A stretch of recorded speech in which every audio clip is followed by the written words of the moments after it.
I call on call on Ricardo Mendes March to ask the House to take note of a matter of urgent public business.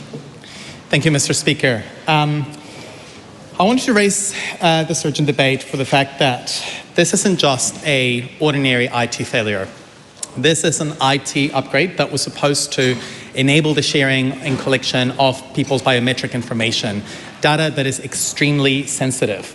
And as I noted, this is due to the fact that there was a failure by Immigration New Zealand on the project to update ministers and members of parliament. And I would say that we can all agree that ministers expect to receive reliable, accurate, free and frank advice from their officials.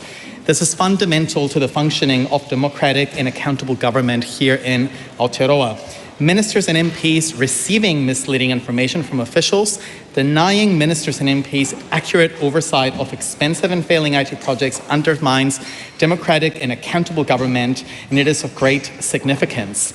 Now, this botched IT project has quite a bit of a timeline, Mr. Speaker, so I just wanted to take us back to the fact that this goes all the way to 2018, where Immigration New Zealand launched the upgrade to their biometric IT systems without first conducting detailed analysis. And that already highlights concerns ranging to almost 10 years ago. In 2019, Immigration New Zealand developed 2 business cases for the upgrade program with optimistic assumptions, insufficient evidence, and incomplete option assessments as noted by the review. And in 2020, Immigration New Zealand rescopes the project to address project issues following COVID-19 cost pressures without doing due diligence such as detailed business requirements or market testing, and this led to continuous delays, missed milestones, and increased evidence that the NEC, the company in question solution, was not fit for purpose. Moving back all the way to 2025 after a series of concerns, MP pauses and ultimately discontinues the project with effectively no public notice, adequate briefing to the minister, or as we saw in March 2026, with the adequate transparency when members of the opposition, in this case Phil Twyford, asked for an update on where this IT project was at. And I think that a particular incident in 2026 highlights a broader concern about whether the processes that we have in Parliament to scrutinise government officials over the uses of resources and the enablement of government programs is actually fit for purpose if MPs are not able to adequately receive information that is accurate and fulsome. Last week, we received, through the Minister during a scrutiny session, a report that highlighted the ranges of failures that were conducted by Immigration New Zealand in this upgrade. And the Ministerial at Stanford at the time revealed to us that the Ministry effectively deliberately withheld information from her about the failed technology upgrade, that Immigration New Zealand had released an independent report which was kept from the Minister for several weeks, that it identified major flaws in the department and the handling of it, and more on that in a second. And that this project effectively included a 31 million write-off. And I think that's of concern as well to the taxpayers who would expect that that money would have been responsibly used. Now, as of this week, we know that there is a Public Service Commission investigation led by Michael Heron, KC, into this botched system upgrade. And I look forward to the results of this investigation.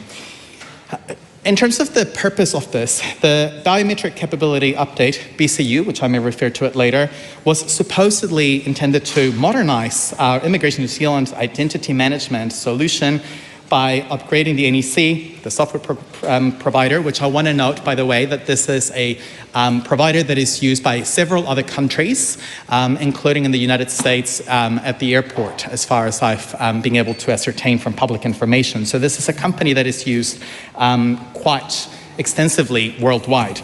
And the idea was to replace our old systems in replacing the in-person enrollment IP component. And the thing that I want to tie here with something else that the government is part of is that, and I don't think this has received enough and adequate public discourse on it, is that ultimately what we do know is that this upgrade was put in place to basically better align us to our other Migration 5 Pact nations.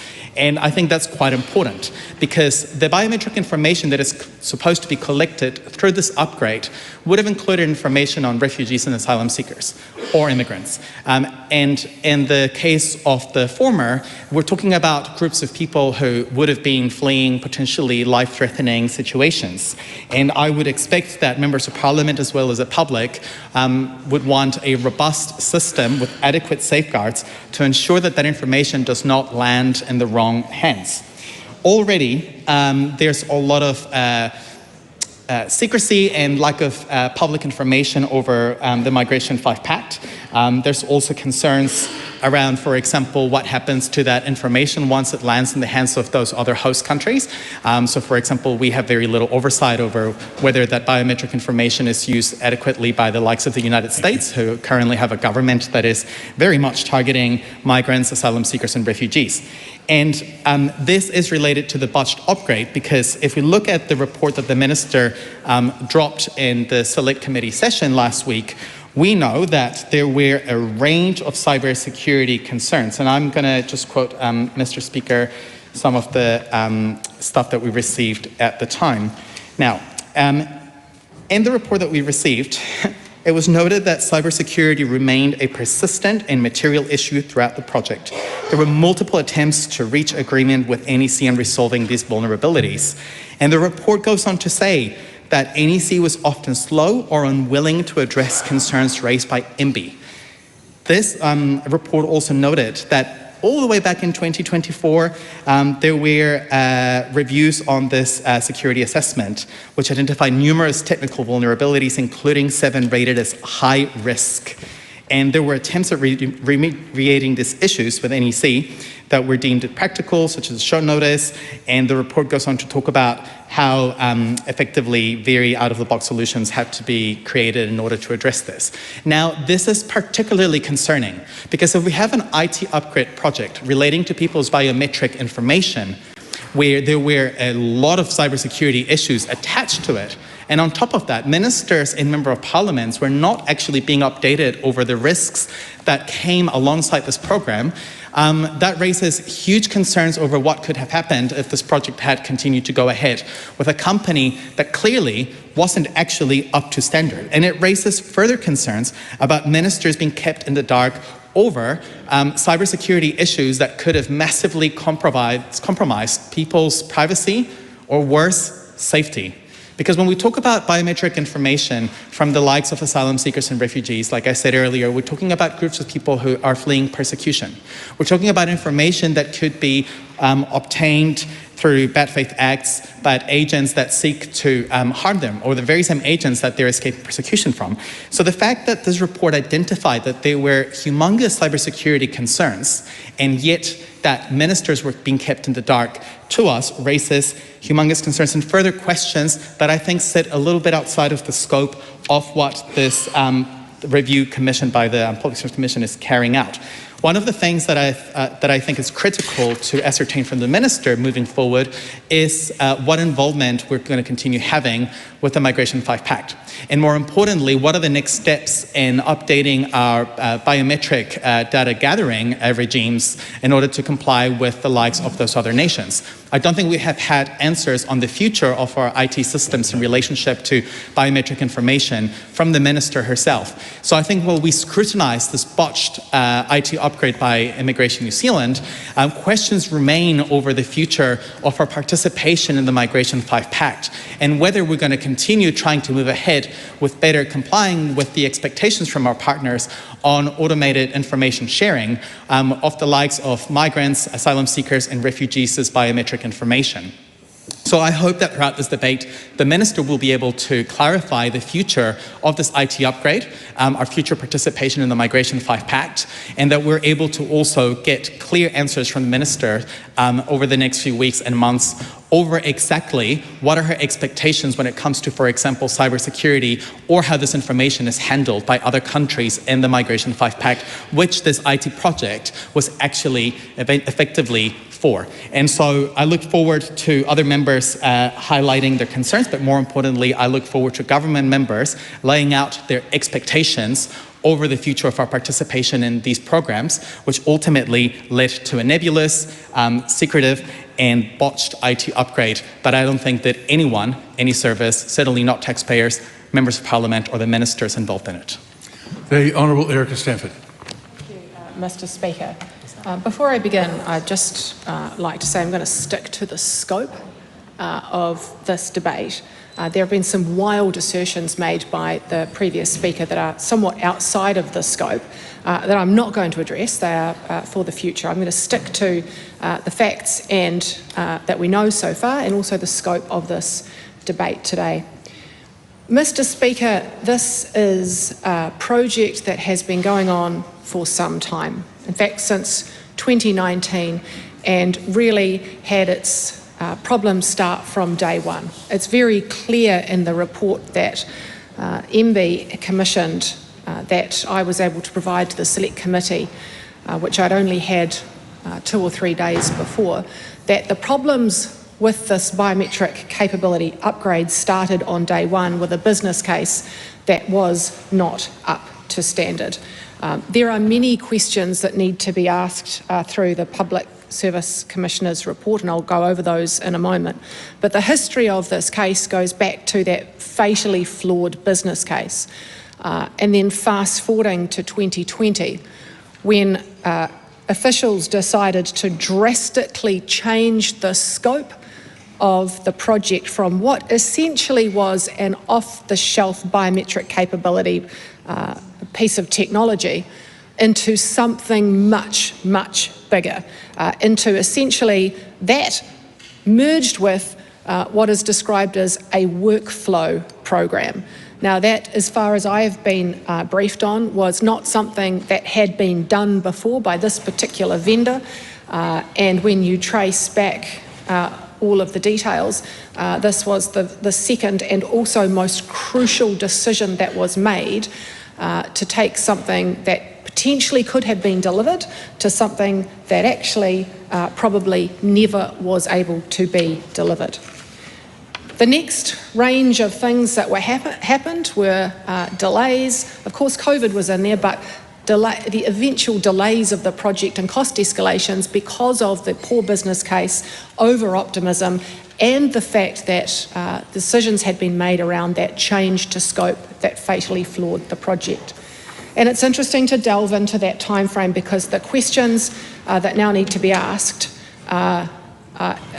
with all of those changes to the cost, changes to the timeframes, and decisions that were made around changing the scope. Mr. Speaker, the report was damning. It laid out the fact that essentially this project was being undertaken under the cover of darkness almost. Those are my words, not the report's words, but essentially lots of decisions were made without any scrutiny, and I will run through the timeline. But importantly, it lays out 3 things. Firstly, that there was misleading information that was given to ministers, and I would also put forward that that misleading ministers was not only in the form of the information that they got, but in the fact that they were not given a lot of information, and I'll go into that as well. The second thing was the claim of creative accounting to keep these escalating costs and the whole of life costs as it increased and needed to go to Cabinet away from Cabinet, and I'll talk about that. And then also the extraordinary claim of people who were raising concerns being moved sideways from the project and who were not listened to. Those 3 things are really the trifecta of terrible things as I have described this in the media. The thing obviously that I did first when I received the report in my weekend bag was make a phone call to the Public Service Commissioner, and then sent him very quickly after that phone call a letter asking him to undertake an independent inquiry, and the terms of reference of that inquiry have been released this morning with Michael Heron KC, who will be in charge of that. Now, some of the things that I expect, Mr. Speaker, to be looked into are some of the things that are raised by the report that I tabled at the Select Committee.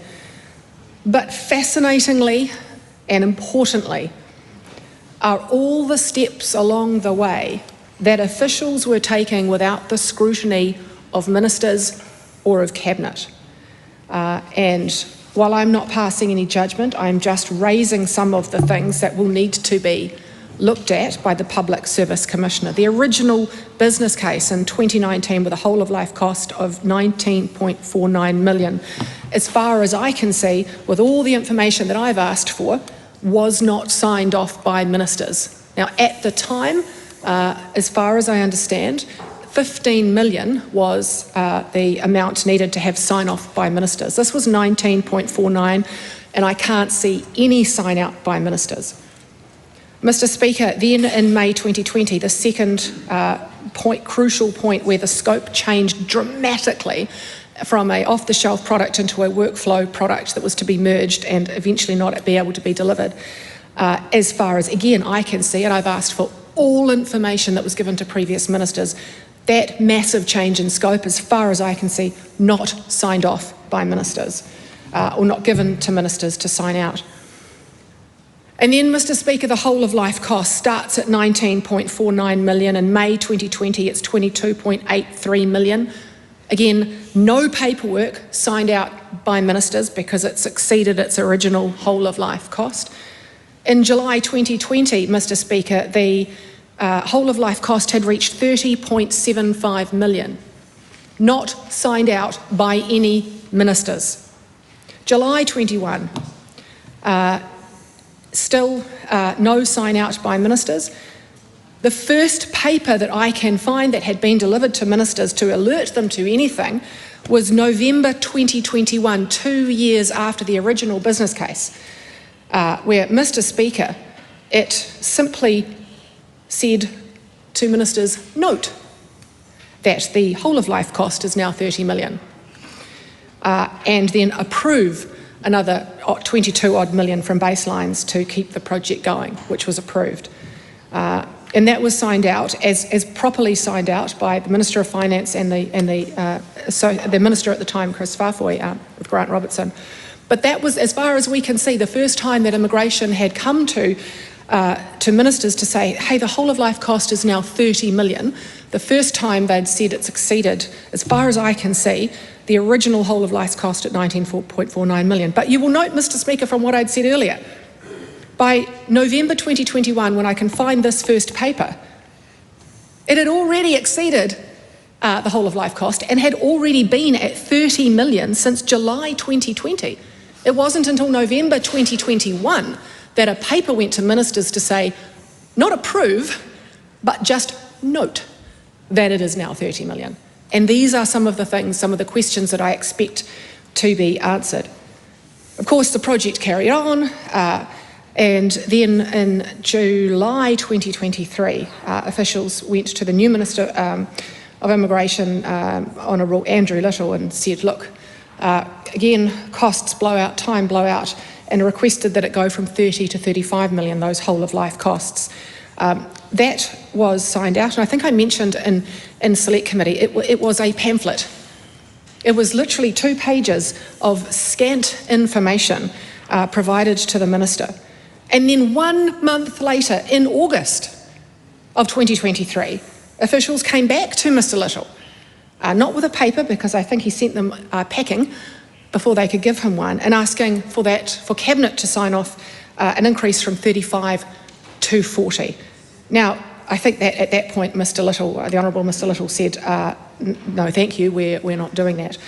And from there, Mr. Speaker, when I became the Minister, as I've already laid out, and I don't need to go into it now, the information that I received was, as I think I have described it, diametrically opposed to the truth, which we uncovered very quickly by asking lots and lots and lots and lots of questions about the whole of life costs, and said, no, we're not taking that to Cabinet, you're going to deliver it, and it asked for regular updates, of course. But Mr. Speaker, what the Public Service Commission now needs to look at is those 3 things. How were ministers misled, if they were, in the information they were given, and importantly, the information that they were not given?